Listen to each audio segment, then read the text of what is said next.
Sessa's Philly Streetlight Hair Gel. Shine brighter than your rap sheet. Tired of your hair falling flat halfway through a scam? Want to blind the competition before you even say, yo? Introducing Sessa's Philly Streetlight Hair Gel, the only gel strong enough to keep you slick while you're ducking indictments. Features: unbreakable hold, keeps your style tight through wind, rain, and federal raids. Blinding shine, reflects light so hard pigeons mistake your head for a street lamp. Philly Tough formula, infused with cheesesteak grease and Septa fumes for that authentic neighborhood finish. Nick Palermo. I used it once, and 3 dames followed me home thinking I was Sinatra. Mikey the Hammer. I couldn't even swing my hammer at him. I was blinded by the shine. Lopez. Confiscated a jar during a raid. Jury's still out if it's hair gel or construction adhesive. Special offer. Buy 1 tub today and Sessa throws in a free witness protection comb. Makes you look like a new man in seconds. Sessa's Philly Streetlight Hair Gel. Look sharp, stay shady. Mobs, what the fuck you doing in there, you prick?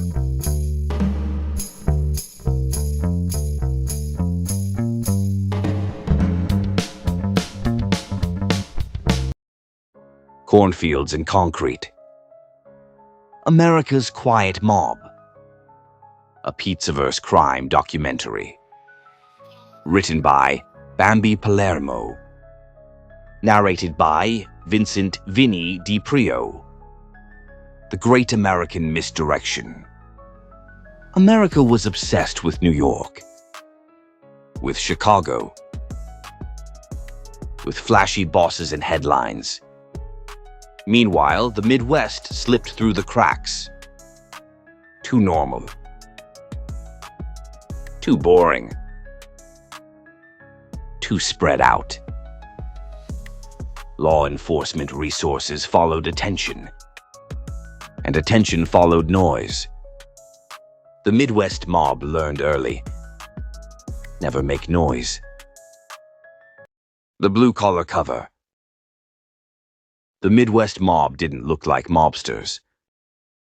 They looked like plant managers, union reps, truck dispatchers, city contractors, guys with lunch pails, guys who coached Little League, guys who waved at you from church. They weren't hiding from society. They were society. And that's what made them untouchable. America moves, and so did they. Every crime family needs roots. The Midwest had interstates, rail hubs, river ports, distribution corridors. You didn't need a hitman with a reputation. You needed a truck. Someone gets on the road. Nobody remembers when they left or where they were going. Missing persons reports went nowhere because there was nowhere specific to look. Meat, blood, and the industrial death. Let's talk about slaughterhouses. These places run 24 hours. They smell like death on a good day. Blood on the floor, normal. Screams, machinery. Waste disposal, routine. The Midwest mob understood something dark and simple. Industries built to process death make perfect cover. Cold storage erased timelines, rendering erased evidence. And nobody wanted to inspect too closely. Because everybody needed jobs. Paperwork is power. The Midwest mob didn't rely on violence alone. They relied on documents, union paperwork, employment records, accident reports, insurance claims. You don't kill a man when you can. Cut his hours. Block his benefits. Reassign his job. Make him unemployable. Eventually, desperation does the work for you. And when violence did happen, the paperwork cleaned it up. The disappearing man phenomenon. Every Midwest town has a story. A guy who moved away, went south, had problems, wasn't right in the head. No funeral. No body. No closure. Just absence. And absence is easier to live with than truth. Fear without blood. Here's the thing people don't get. Fear don't always come with guns. Sometimes fear looks like missed paychecks, broken equipment, sudden inspections, friends who stop talking to you. The Midwest mob didn't need to threaten families. They controlled livelihoods. And when survival's on the line, people behave. The MobTube voodoo doll. Stick it, twist it, and watch the clown cry on livestream. Yo, listen. You ever watch MobTube for more than 5 minutes and think, sweet mother of marinara, these jabronis need a reality check and a wellness check? Well, forget about it, baby. We made the solution. What is it? A hand-stitched, ethically sourced, Pizzaverse-anointed voodoo doll designed specifically for the crybaby keyboard gangsters of MobTube. Looks just like one of them. Receding hairline. Cigarette glued to the lip. Shirt from 1998. Ego bigger than their subscriber count. Built-in whining sound effect if you squeeze it too hard. Perfect likeness. I'm telling you, uncanny. Features. Erstens stress relief pins. Color-coded, because we classy. Red pin, for when they lie on live stream. Blue pin, for when they cry about trolls. Green pin, for the moment they say, yo, I know real guys in the life. Gold pin, the instant they threaten legal action, then go live 6 minutes later. Twin, MobTube meltdown mode. Stick the doll in the ribs. He goes live. Stick it in the head. He posts his screenshots. Stick it in the butt. He blames the haters. Realistic as hell. 3. Soundboard of shame. Press the belly and it yells classics like, "You're jealous of me." I know a guy who knows a guy. My ex, my ops, my trolls, everybody's obsessed with me. I'm calling the cops.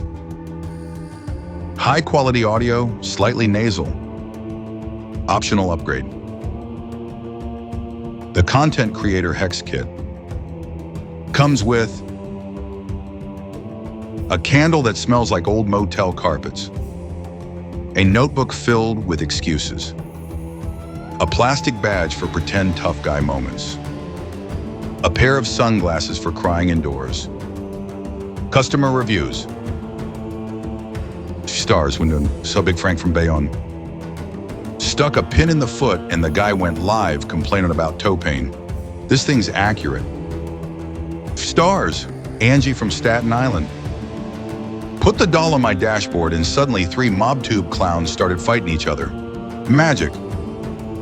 Perfect for stress relief, comedy, ritual dejabronification, making fun of grown men who live stream like teenagers. The MobTube voodoo doll mess because some people don't need enemies. They are the enemy. Time betrays everyone. They thought they were invisible. But time don't care how smart you are.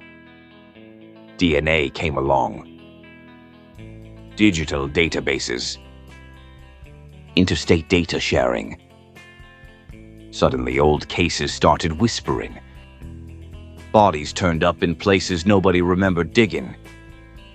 Names didn't match records. Timelines cracked. The silence broke. The cases that still haunt the map. Even now, there are counties with multiple disappearances. No convictions. No remains. Cold cases so old the original cops are gone. Just empty spots in family trees. And towns that refuse to talk. Why this story matters? Because the Midwest wasn't an exception. It was a blueprint. Crime learned how to survive without spectacle. How to blend in. How to become infrastructure. And that lesson still gets used today. The Midwest mob didn't die in shootouts. They aged out. They retired. They passed businesses down. Some of them died respected men. And that should scare the hell out to you. This documentary was written by Bambi Palermo. Because the stories nobody tells are usually the ones worth hearing.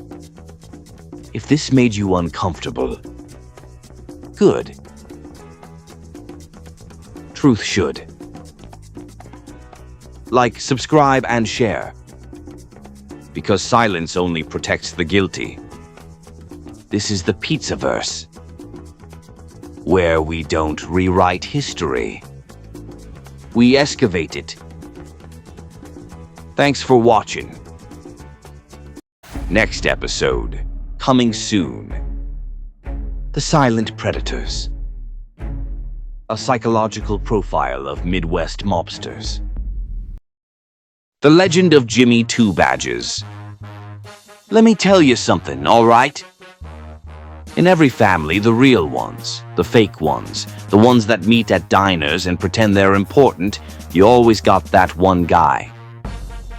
The guy who don't say much. But the look on his face says, "Listen, kid, I seen things. Things you ain't even supposed to know exist." Yeah, that's African-American large man Jimmy Two Badges. James Howard, the only man in the Pizzaverse who clocks in at Area freaking 51 before lunch and to sit down with the crew after dinner. This guy, he walks around in a Pizzaverse polo like he's doing Casual Friday, but behind him, alien hangars, barbed wire, military secrets, the whole enchilada. And he ain't looking nervous. Nah, he's looking at you like you better have the right paperwork. Now, Jimmy, he got this talent, right? Some guys negotiate. Some guys intimidate. Some guys fold pizza boxes like origami ninjas. But Jimmy, he interrogates aliens. Yeah, I said it. Aliens. Lil green guys land in Nevada. First thing they hear is, "Aight, listen, I'ma need you to answer some questions." And they start sweating or ooze whatever slime passes for sweat where they're from. Because Jimmy Two Badges don't play. His whole vibe, serious, calm, professional. Like he's taking a passport photo, but really he's about to frisk a UFO. You ever see a man look like he's disappointing the whole galaxy? That's him. One time, the aliens tried to abduct him. Didn't work. They brought him back in 10 minutes. Said he was asking too many questions.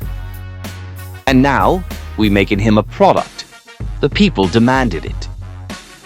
'Cause how you look at this man in front of Area 51 like he's waiting to discipline an extraterrestrial and not make fudge. That's a crime against comedy. So we present Jimmy Two Badges, Close Encounters, Fudge. So good, it's classified. Made with dark chocolate, cosmic caramel, and a little alien green swirl. If you get abducted, bring a box. It might save your life. So raise a glass or a fudge box to the only man who can sit down with the mob at 6 p.m. and the Martians at 8 p.m. James Howard, Jimmy Two Badges, Keeper of Secrets, Enforcer of Intergalactic Order, Wearer of Pizzaverse polos. And remember, in the Pizzaverse, even the aliens don't want to piss this guy off.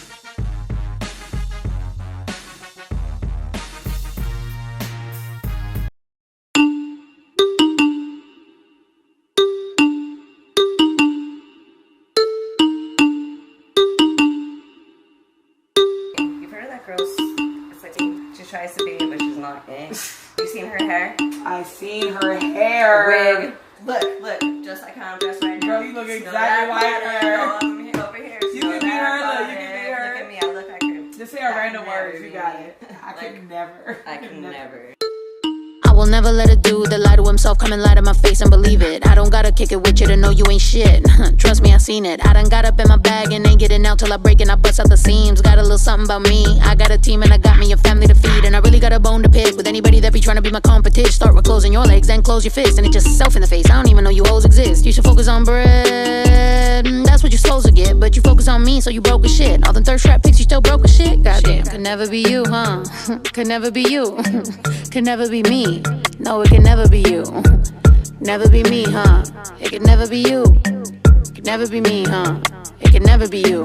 Why do you bitches love saying could never be me, but it really could never be you? You be so happy to brag that, but in fact that seems like terrible news. And apparently you really arrogant too. I'd be scared to share it, that's embarrassing you. You could never be this rich, real ass bitch, pretty as a bitch get, and I never met you. But judging by the way you spending your time, it's 11 p.m. and you hating online. And I looked at your page, what did I find? You posted your man, he doesn't reply. Cause you have the memes that the hoes only post whenever they go through it with someone they love. Same time, you be posting your saddies, the same time you be posting the club. Can never be you. Could never be you. Could never be you, huh? It could never be you. It could never be you, huh? It could never be you. Bitch, it could never be you, huh? It could never be you. I'm well aware that real bitches outnumbered, cause all you little clones exist. Real bitch, I can't help but wonder, why there no common sense? Cause we look similar but opposite. I don't take the time to be talking shit. I am way too busy for commenting anything that's not dope or positive. How you hate on women but dog dudes dick when the dudes you hard I do not give shits about you, your love, or your dollars spent. He want him a baddie on some model shit, cause he also got esteem problems and all the validation you offer him. Don't mean shit to him, you little box-shaped bitch, but you hating on me, that does not make sense. And you trying to be a bad bitch, but you ain't getting that a bad bitch start by being a real bitch. Real bitches ain't hating on bitches that make chips. You buy all the right things, still come off basic. It's the same type of girl that says not it, sis, when really it is it. It's just that you isn't, you lacking the vision. We look at shit different, cause you follow transcend. I literally transcend, but shit, it can never be you, huh? Could never be you. Could never be me. No, it can never be you. Never be me, huh? It could never be you. Could never be me, huh?